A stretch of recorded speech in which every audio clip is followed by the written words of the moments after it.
तथा स्मृतिगिरो यमचिन्त्यशक्तिं सृष्टिस्थितिप्रलयकारणमामनन्ति तं श्यामसुन्दरमविक्रियमात्ममूर्तिं सर्वेश्वरं प्रणतिमात्रवशं भजामः। अज्ञाननिरधिरुपैति यया विशोषं भक्तिः परापि भजते परिपोषमुच्चैः तत्त्वं परं स्फुरति दुर्गममप्यजस्रं साद्गुण्यभृत्स्वरचितां प्रणमामि गीताम्। नारायणं नमस्कृत्य नरं चैव नरोत्तमं देवीं सरस्वतीं व्यासं ततो जयमुदीरयेत्। हरे कृष्ण कृष्ण कृष्ण हरे हरे, हरे राम राम राम हरे हरे। गीता मंजरी का यह 263वां अंक है। हम लोगों ने 929 श्लोक के अंतर्गत यह श्रवण किया कि भगवान भक्तों के प्रति पक्षपाती हैं।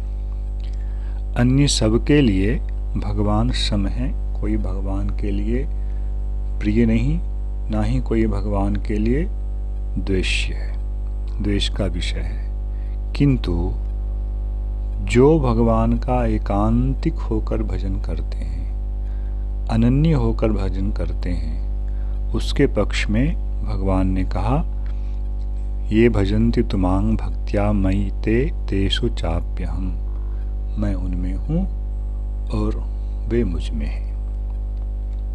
अब ऐसे एकांतिक भक्तों की महिमा को और भी सुंदर रूप से कह रहे हैं। अपि चेत् सुदुराचारो भजते मामनन्यभाक् साधुरेव समन्तव्यः सम्यग् व्यवसितो हि सः। भगवान कह रहे हैं अपि चेत् सुदुराचारो, दुराचार सुदुराचार,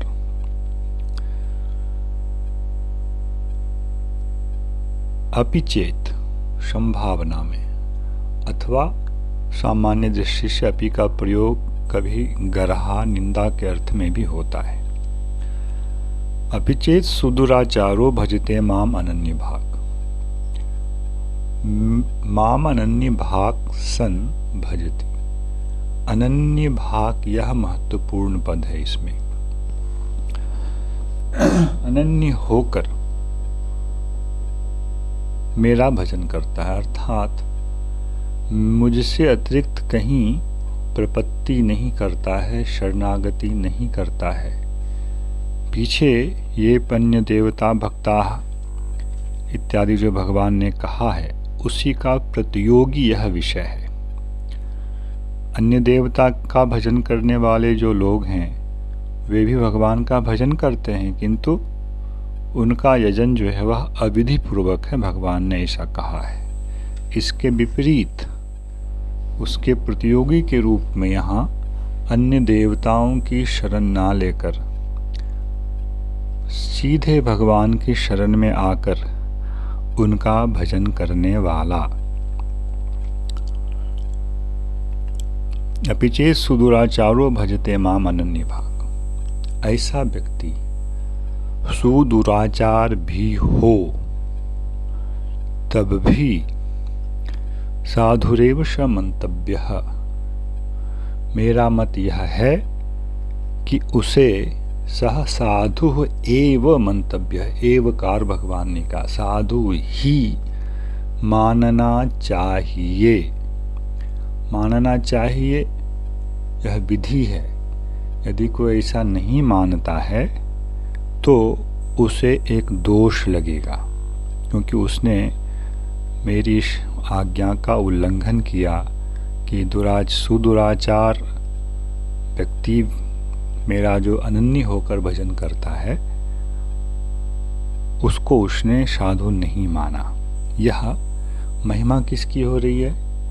भक्ति की महिमा है, एकांतिक होकर भजन करने की महिमा है। अनन्य भाग है अर्थात एकांतिक है और भजन करता है। यह आवश्यक है कि वह भजन करे। तो उसमें हेतु भगवान दे रहे हैं, सम्यक व्यवसितो हि सः। उसका व्यवसाय जो है वह सम्यक है। व्यवसित अर्थात निश्चित बुद्धि वाला है, ऐसा समझना चाहिए।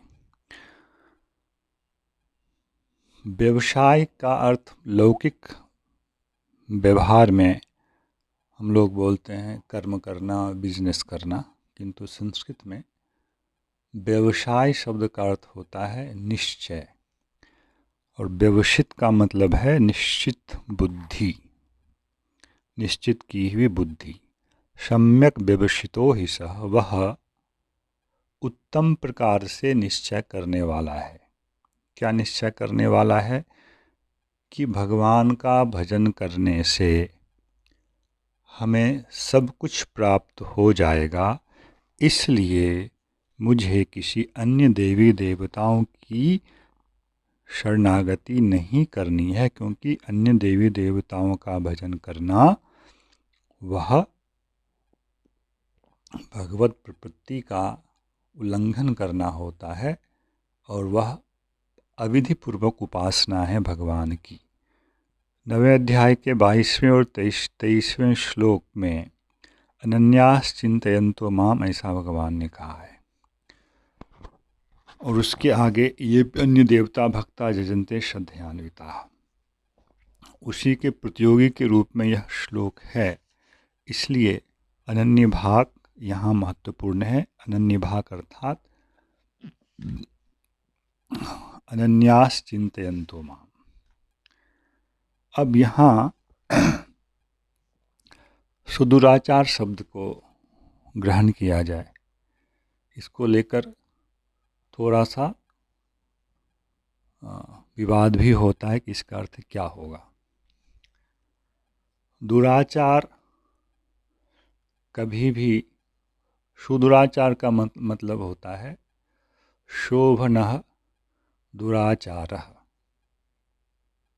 कोई दुराचार अब शोभन थोड़ी होता है।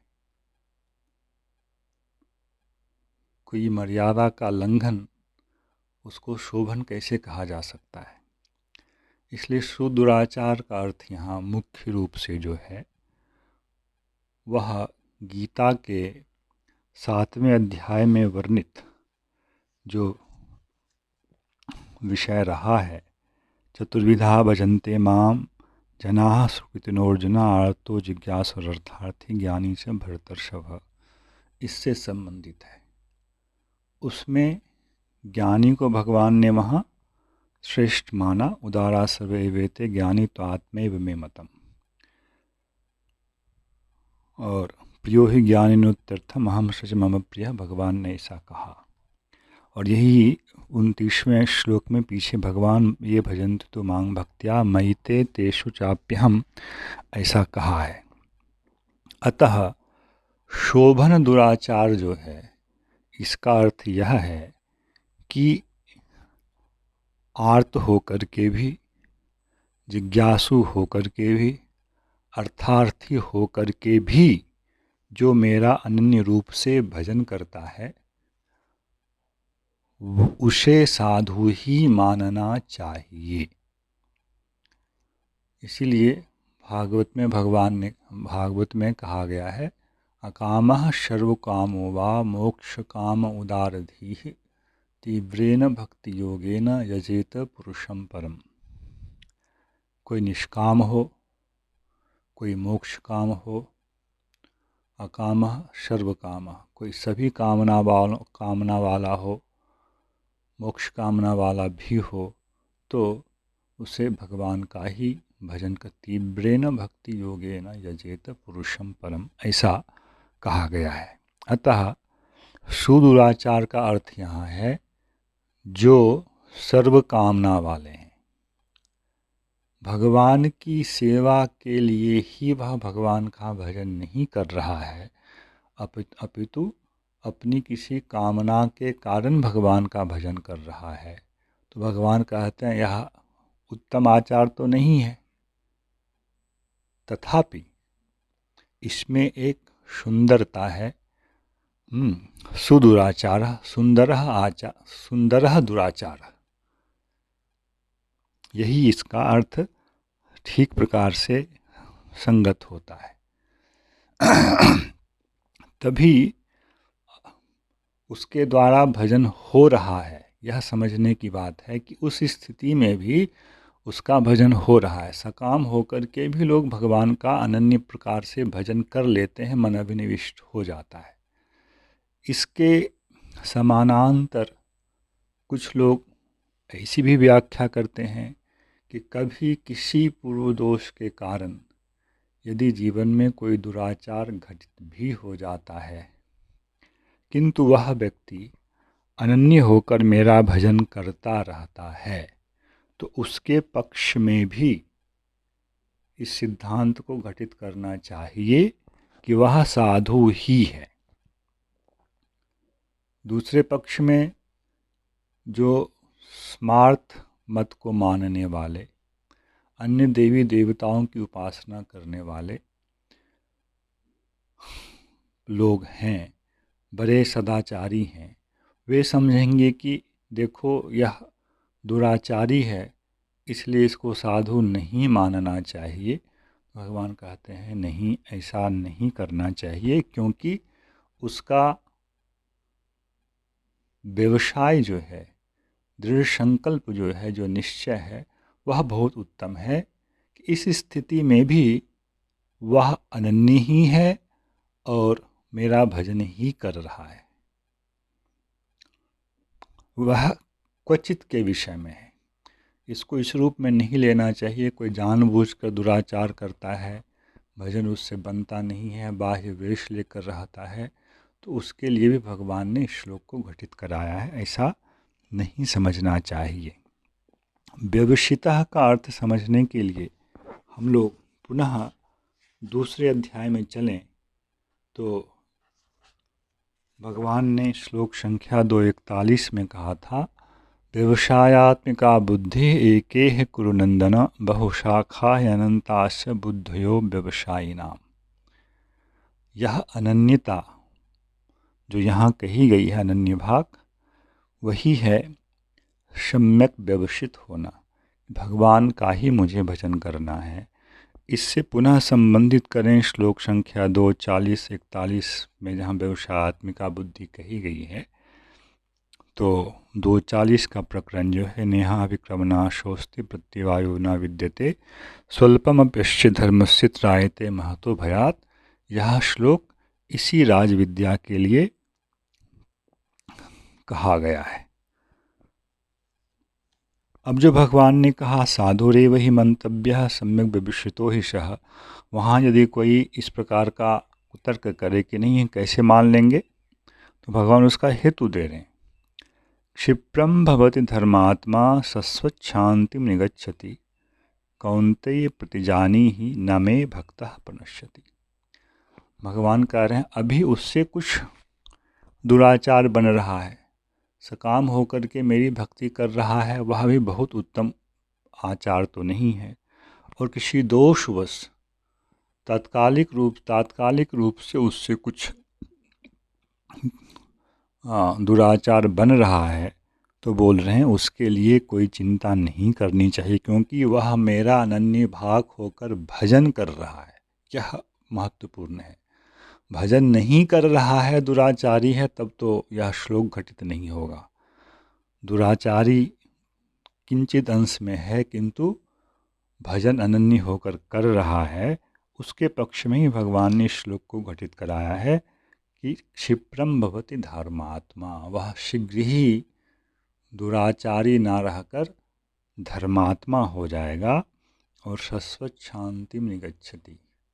जो भी उसके अंदर दोष है, वह कामना रूप सांसारिक भोग वासना रूप दोष हो अथवा दुराचार रूप दोष हो, उसका जो संस्कार है उससे वह पीड़ित हो, इस सब से वह मुक्त होकर शाश्वत शांति में निगच्छति, सदा के लिए वह मुक्त हो जाता है इन दोषों से। इसलिए कौन्तेय प्रतिजानीहि न मे भक्तः प्रणश्यति। इसलिए हे कौन्तेय, तुम प्रतिजानीहि, तुम इस चीज़ की प्रतिज्ञा करो कि मेरा भक्त नष्ट नहीं होता है, न मे भक्तः प्रणश्यति। इसलिए सबके पक्ष में यही आदेश भगवान का सिद्ध हो रहा है कि अनन्य होकर भगवान का भजन करे। धर्म के नाम पर भगवान ने यहाँ बहुत कुछ कहा, स्वधर्म, अन्य प्रकार के उपाय, तप, ज्ञान, योग, अष्टांग योग इत्यादि हैं, किंतु भगवान का अपना जो हार्दिक भाव है वह यह कि व्यक्ति अनन्य होकर मेरा भजन करे। इसलिए कौन्तेय प्रतिजानीहि न मे भक्तः प्रणश्यति। वे जो धर्माचारी लोग, जो ऐसे भजन करने वाले को असाधु मानते हैं, उनकी सभा में जाकर तुम इस चीज़ की प्रतिज्ञा करके उन लोगों को सुना दो कि मेरे भक्त का कभी नाश नहीं होता है। जय श्री कृष्ण। हरे कृष्ण कृष्ण कृष्ण हरे हरे, हरे राम राम राम हरे हरे।